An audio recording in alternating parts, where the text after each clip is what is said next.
Hello, everyone. Hi, good morning, good afternoon, good evening, depending on where you guys are at. Please hit that like button as you guys come in. I'm going to give you guys some time to come in.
Hello, everyone. You guys are welcome to Reviews and Recaps. Please hit that like button as you guys come in. Today, we're going to be talking about Karen Huger from Real Housewives of Potomac. She has been sentenced to 2 years. This is the thing. Are we surprised? Are you surprised that she was sentenced? So, for those of you who don't know, this is allegedly her fourth DUI. So she had had three DUI convictions prior to this one.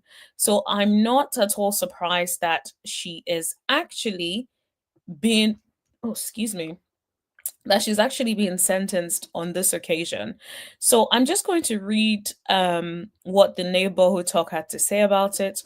Also, I'm going to read some tweets by somebody who was actually in the courtroom the whole time. So this person was giving us insights that we did not have or we wouldn't have had if we didn't have the person tweeting the whole time. So I will show you guys that in a second. But I want to quickly read what the neighborhood talk had to say about it. Let me just share my screen really quickly. If you're just coming in, thank you. Welcome in. Please hit that subscribe button as you guys come in. Okay. I always have too many tabs open. This is so annoying. And the thing is, I never wanted to close any because I'm just like, oh my goodness, I'm trying to. Oh, why can't I find the one I had open for the neighborhood talk? Give me a second. Sorry, guys. Found it. Okay. So here it is. Karen Huger, star of Real Housewives of Potomac, has been sentenced to 2 years in prison with 1 year suspended following her conviction on DUI and related charges stemming from a March 2024 car crash in Potomac, Maryland.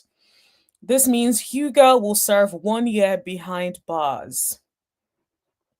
The incident occurred on March 19 when Huger crashed her Maserati into a pole near Oakland Drive. She was found guilty of multiple charges, including driving under the influence, negligent driving, failure to control speed, and failure to notify authorities of an address change. She was acquitted of reckless driving. During the trial, body cam footage and witness testimony um, highlighted the severity of Hugo's intoxication. I know the video has been playing around and rolling around, so I'm not even going to play that for you guys. But yeah, the video was very, very damning.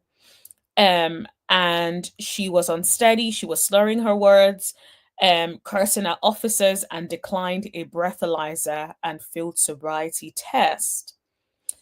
Prosecutors noting Karen's three prior DUI offenses had recommended a 2 year sentence with all but 6 months suspended. Okay, so we know the rest of it. The bottom line is she has been sentenced to prison for DUI for 2 years. 1 year is suspended, so she's likely to have to serve at least 2 years in jail. I honestly, I'm not surprised. I feel like the first DUI, she should have learned her lesson. But I feel like she did not learn her lesson the first time, the second time. And of course, I feel like the judge had no other option but to proceed with something as serious as jail. Now, I appreciate that she's an older woman and it's good life is going to be hard for her in jail. Completely empathize with her on that. But at the same time, I keep thinking, what if she killed somebody? What if she genuinely hurt somebody, hurt herself? Anything could have happened. And if she doesn't get some sort of custodial sentence or some serious sentencing, is she going to do it again? The first time, let's say, okay, I made a mistake. The second time, it's intentional. The third time, you don't give a F. The fourth time, you really believe there are no consequences to your actions. And so that's how I am genuinely feeling. And that's why I'm not surprised that she was actually sentenced. In all honesty, I was even thinking of, I was going to put out a video yesterday, but I didn't have time, literally saying I feel like she is going to be sentenced to some jail time. Because if they've given her a slap on the wrist multiple times, but it hasn't proven effective, the judge is likely to want to try something else, which I think is what the judge was doing here. Now, I do think it's going to be really interesting to read the tweets. Excuse me, to read the tweets that the person that was in the courtroom was actually sharing in real time. I think that is actually more interesting to read. So let's read it together. So, first of all, shout out to We Go podcast. I hope I'm pronouncing it well, but that's the name of the podcast. I went on X and I found these and I just screenshot them for you guys so we could go through them together. Now, she says Karen's lawyer just read a statement from Karen to the judge that he read silently. I have eyes on Ray, her cousin, and that was on the show, and I can confirm he has the 613 hair with the black roots. This is the thing. So, wasn't the cousin the one that was meant to be out with Karen that night? So, if you knew that she was intoxicated, why did you let her drive? Why couldn't you be like, no, Karen, I can't let you leave. I'm going to need to get you somebody to take you home. Something, because there's no way if I had a friend that was drunk or tipsy or a family member, there is no way I'm letting them drive at all. So, not to try to put blame on the cousin, because Karen is a grown ass woman and can do whatever it is that she wants to do. But at the same time, I feel like if you have a friend, that's like seeing a friend that is completely wasted and you're like, oh, yeah, you can drive. I don't care how you get home. You do your own thing. Which then makes me wonder, was the cousin also a little bit tipsy himself? Like, I don't know. This is just me speculating. This is a question that I'm asking. So now let's continue reading. Her lawyer is presenting reasons to the judge why she went to have the type of recovery center she went to. First of all, to give you guys some context, a lot of people have been talking about the recovery center is pretty much like a spa. Apparently, it is not a proper recovery center.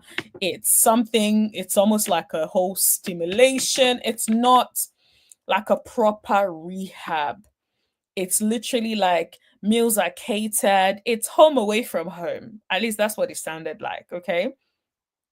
So now it sounds like Karen's lawyer is pretty much trying to present to the judge why she went through the type of recovery she did and trying to make it like a lot more appealing, basically, right? So then she went to a place called Right Turn for 48 hours. It's a place with rooms meant to look like jail cells so she could experience what it's like. This is such a stupid thing to do. Do you think the judge is going to be softened by the fact that she went into a place that was like a stimulation of what a real jail cell would look like? When the judge could literally be like, if you're really curious about what jail is like, let me put you in jail so you can see what it's like.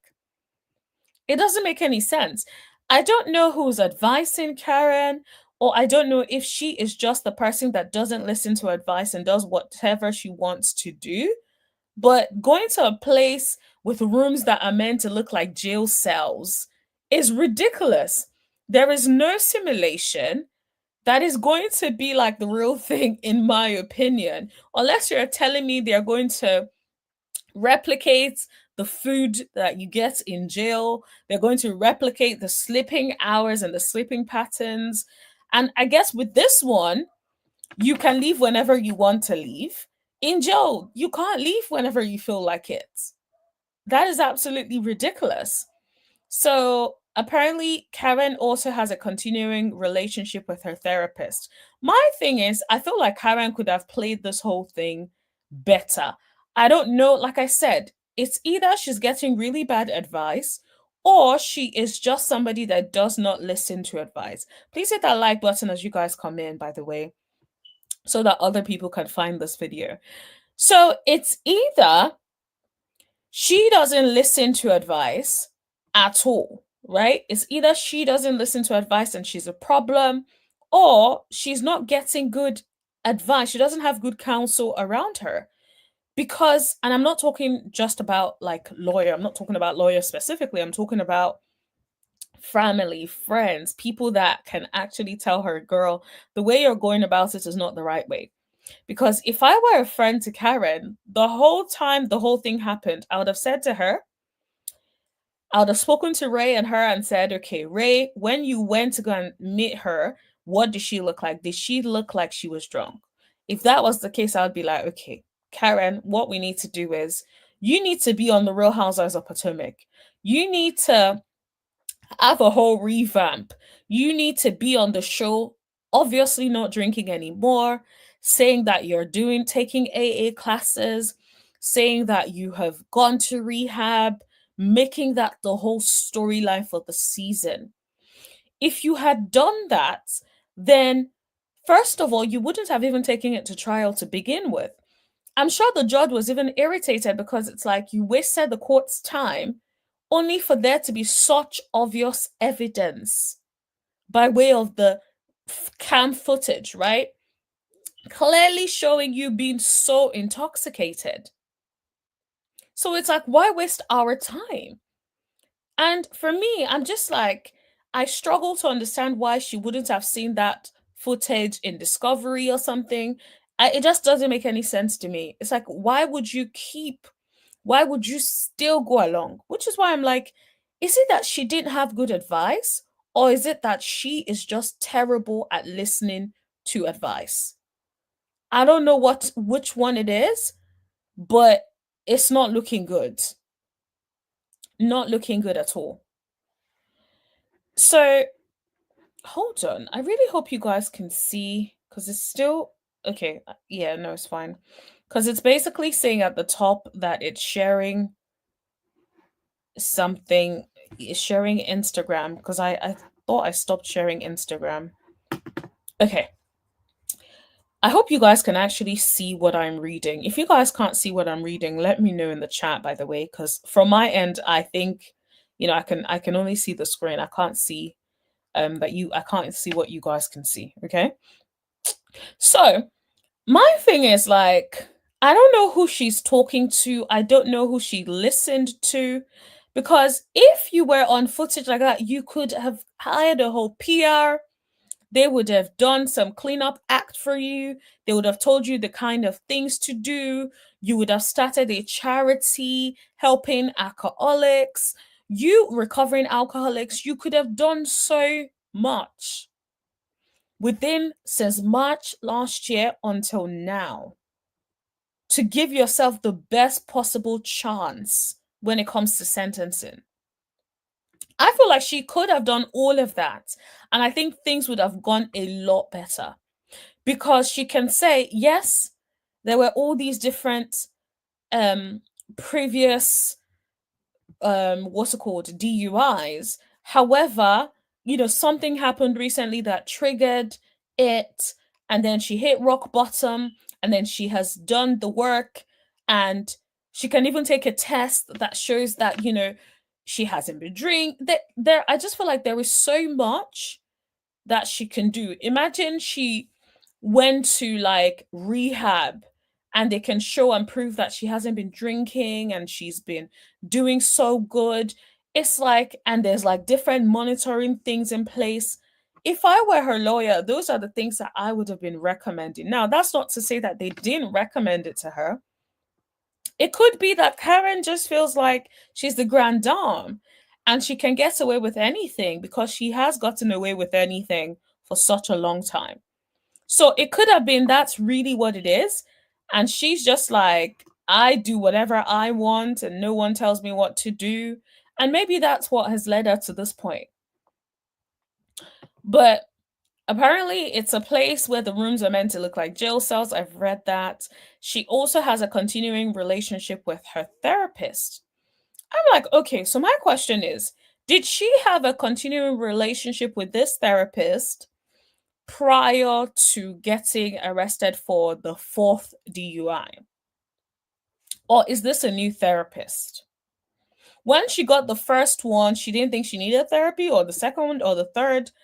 Like, it's hard to feel sorry when you keep doing the same things and yet on TV you are saying you don't have a problem. So you are clearly still in denial. And so I'm not surprised that things have gone down the way it has gone down. Anyway, let's keep reading what We Go podcast has to say. She has signed up to participate in a program where she has a handheld breath device. It will require her to blow 4 times a day. This result goes to whomever she chooses. Okay, I think that's a good idea. I would actually think I would prefer if it went straight to the courts. I would prefer if it went straight to the court, because imagine it went straight to the courts, then of course she's not going to be out here doing something crazy. But if it goes to Ray, then she's not going to be that pressed about it. Because yeah, Ray would be like, oh, don't do this, Karen. But it sounds like Karen is the one that runs it all. Karen is the one that will do whatever she wants to do. So then she talks about Ray testifying, and Ray says the kids are a little hurt by this. Her lawyer asked if Ray was aware of everything that Karen has done in the last few months to get help. He said yes.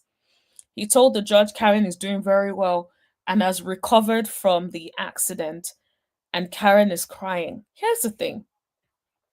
Karen has recovered from the accident. That is good. But then, can we talk about, has she recovered from this whole thing around drinking? Okay, we can say, yes, she's recovered from the accident. I don't know if she sustained any injuries. But my thing is like, has she actually recovered from whatever it is that is causing her to keep on repeatedly continue to drink and drive? I feel like it's a big cry for help. Karen herself may not even know this, but it sounds like a big cry for help, because why else do you keep doing it? Why else do you keep doing it if that's not what it is? Really? So, anyways, let's keep reading.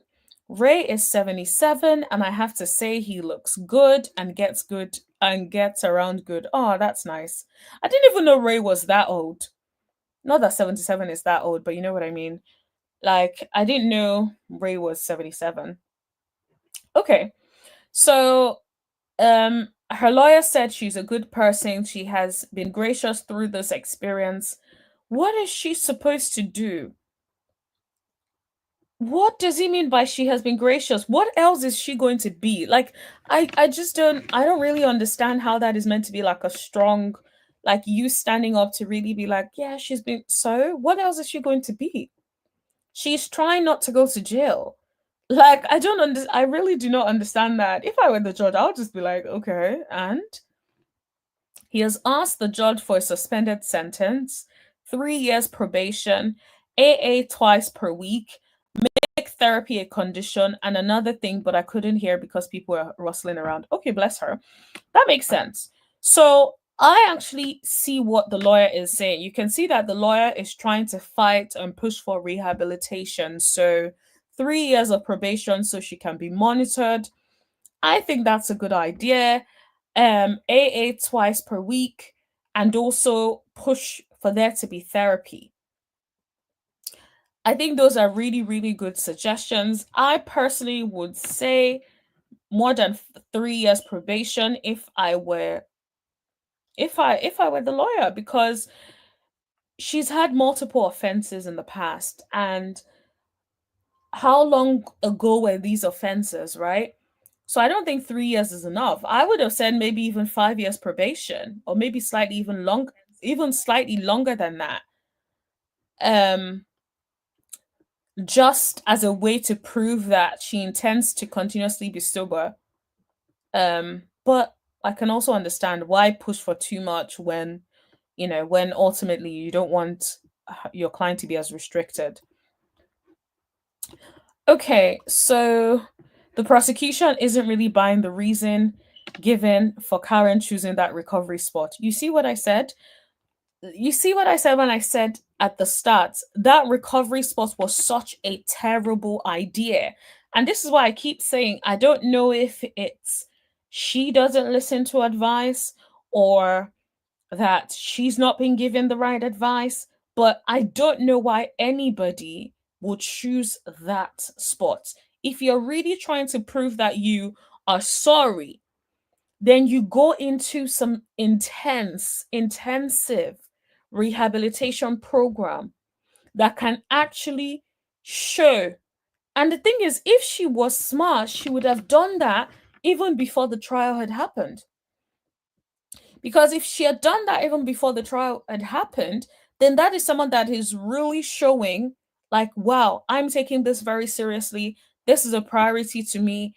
I want to I want to really make a change in this area, and I'm not even waiting to be convicted on it. I'm just being proactive, right? She could have kept it on the low, right? Secretly, got herself into recovery in some way if she doesn't want to like affect her actually um potentially going to trial and all of that. She could have done that, right? So the fact that that wasn't done until after the fact, after she's been found guilty, already shows a lackadaisical attitude towards the whole thing, especially knowing fully well the kind of footage they had. Anyways, let's keep going. Prosecution is running down her other offenses and said something has to give. She understands people getting second chances, but this is her fourth. She has got second chances. That is the thing. That is the biggest thing that worked against Karen, because it is so clear that she has taken advantage of the system not once, not twice, not three times. Three different times prior to that, right? And this is somebody that is so used to getting their way and getting what they want. And I feel like it was just like enough is enough. Sometimes it just happens that people are like, enough is enough. The judge is like, enough is enough. You do this all the time. I can't keep letting you do this. Something has to give. And I feel like the judge was genuinely at that point where the judge was like, yeah, nah. This is unacceptable. This can't continue. I don't blame the judge 1 second, one bit. Because it's like it's happened so many times. When is enough truly enough? When is enough? Sorry, guys. I'm trying to do something really quickly. Give me 1 second. But yeah, when is enough truly enough? Okay, so let me move. I think I've read this one. So Karen is speaking. Then she apologized for bringing this to trial and was arrogant in thinking she could handle alcohol. Absolutely. I think that is something that the apology should have even happened before now. But yes, I absolutely agree. The judge is reading Karen's action on that body cam to filth. Absolutely. It was a stupid thing to do. Knowing fully well you were inebriated, you could have just left it. The prosecution could have had given you a deal and everything would have been settled outside of the trial and things would have moved on and everyone would have probably like forgotten about the DUI. But no. Here she was thinking, I was able to beat it so many times. I didn't hurt anybody, so I can do it again. No, girl. Everyone is tired of you doing it multiple times. Because then, if the judge doesn't take it seriously, what happens if you do it again? Which is what I think like people just got tired of. Absolutely. Anyways, let's keep reading. The judge said Karen is no stranger to drinking while driving on the roads. When she got a PBJ in 2007, one would think Miss Huger learned her lesson. In 2008, before the ink was dry on the other one, she was arrested again. You see what I mean? It's like 2007 to 2008. It's like, so she's not playing, right? Like, think about it. You got arrested in 2007, then whilst they literally just let you go scot-free, you got arrested again in 2008. So it's like you're clearly not taking it that seriously. And then he said Karen had the hang of working the system prior to 2011. All warnings went in one ear and out the other, but she remained undeterred. That is exactly it.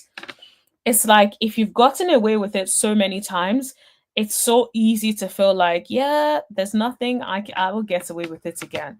And I feel like that's why the judge was like, yeah, nah, today's the last day you get away with stuff like this.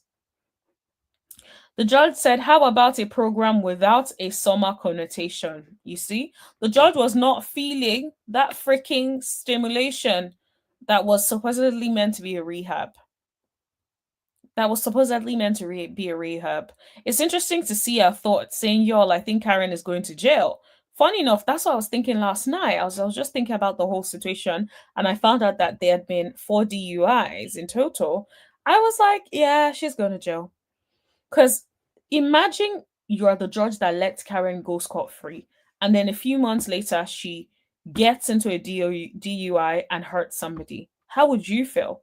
That's probably what the judge is thinking. I can't let this woman go because she is likely to do it again. So I do think, like, as much as, yes, Karen is older, I feel bad for Ray, I feel bad for all the family, I think it is the best decision that she was sentenced. Because I feel like if you've done something so many times, there needs to be and you've been given like a pat on the back or a slap on the wrist each time, clearly you are going to do it again. And you've shown that you are relentless in doing it again. So there needs to be some serious consequences for you to not do it again. Now, I think 1 year is probably a lot of time, to be honest, but maybe that's what she needs to as a wake-up call. Maybe that's what she needs. Maybe that would wake her up to take accountability, to own it, to really, really change and do the work that she needs to do on herself. But for now, it's just, how long has it taken for us to even get to the point where it seems like she is remotely sorry? So, Wiggle Podcast says Karen has 30 days to appeal the judge's decision and 90 days to ask the judge for a reconsideration to get him to lower it. Now, I will say, I would advise her, first of all, if I were Karen, I wouldn't appeal the decision, but I would ask for a reconsideration. And in the 90 days, I will go on to go to like a rehab facility that is actually a serious, intensive rehab facility. I will do the multiple tests a day, proving that I have not drank any alcohol. I will take a log of all of those days. Within those days, right? And then I'll use that in my application for a reconsideration. I will show all of these things that show that I've taken on board the judge's feedback that day, and I've used those moving forward to change the way in which I am moving forward, right? So if I were Karen, that's what I would do, because I just think like there is still a possibility for the judge to reconsider not having it be a whole year. It could be 6 months, or 3 months. Which, to be honest, 3 months goes by so quickly. I can't believe we're almost in March already. So if she's able to get it to 6 or 3 months, at least is better than a whole year without her family. So I wish everybody the best. Honestly, the last thing I want to read before I end this live is, as Karen was being taken into custody, she yelled, "Love you, Ray. God's got you, and you'll be all right. God bless you." Okay, that is what she said.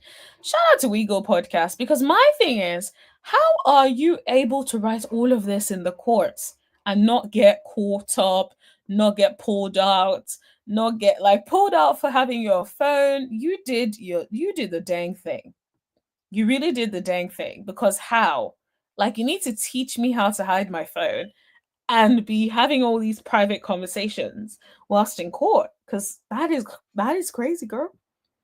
But anyways, let me know what you guys think. Do you guys think that Karen should have been sentenced to actually go to jail? Let me know. Maybe I'll read some of your comments before I go. Should Karen have been sentenced? Let me know. Let me know in the chat. Do you think Karen should have been sentenced to some time in jail? Yes, no. What do you guys think? Should she have been sentenced to go to jail? Just let me know in the chat. You can even put a simple yes or no if you don't want to. If you don't want to like go into it, because I know it's also a very sensitive subject for some people that may have experienced, a drunk driver, stuff like that. So yeah, let me know in the chat what you guys think. Yes, no. Should Karen has been sentenced? I see yes. She's done it so many times. I see that in the chat. I see somebody said no. Okay. Yeah, I guess it's a mixed bag. Like, not everybody is really feeling Karen going to jail. And I completely understand that. I do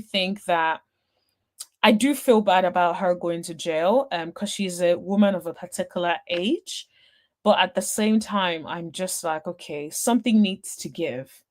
Something needs to give. If not, it's going to happen again. So I'm really in two minds. But I do think having some sort of restriction, even if it's ankle monitor in the house, she can't leave, she's on house arrest for a year or 6 months, or whatever. I think that having some sort of restriction, having some sort of serious consequence is likely to deter her from doing it again. Because I think in the past she never really got serious consequences. And I think this is why this has continued for so long. It has continued for so long. If you're getting consequences for your actions, you are unlikely to keep doing it again. So yeah, I feel like if the footage, if the not ring camera, my goodness, if the body cam footage was not exposed, I don't think that she would even be seemingly taking accountability for this whole saga. I think she would have just continued to be out here pretending like it was not that deep, when truly it is that deep. So that's where I stand on it. Thank you guys for hanging with me. I know that it was completely unplanned, but I had to just come out and talk about it since Karen has been sentenced. Okay, so thank you very much for hanging with me. Don't forget to like, share, hit that subscribe button if you haven't already, and I'll see you guys in the next video. Thank you. Bye.